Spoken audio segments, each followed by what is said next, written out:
PJ Wali Kota Palembang meminta pihak Dinas Pendidikan segera memberikan laporan hasil usut kasus siswa keracunan diduga akibat mengkonsumsi jajanan dari kantin sekolah.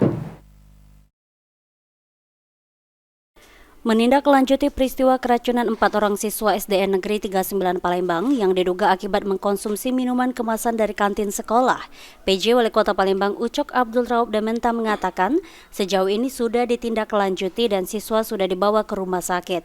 Untuk menanggulangi hal serupa terulang lagi, pihak Dinas Pendidikan sudah diminta untuk mengusut tuntas penyebab dari siswa yang keracunan dan apakah jajanan yang dikonsumsi siswa layak edar atau tidak. Laporan terkait hasil pengusutan tersebut diminta segera dikeluarkan untuk menentukan langkah selanjutnya. Sudah instruksikan kepada pendidikan untuk mengusut tuntas kenapa bisa keracunan dan makanan itu apakah layak edar atau tidak, atau kadaluarsa atau tidak. Nah, nanti laporannya akan segera ini semua. Oke? Sandi Pratama, PAL TV.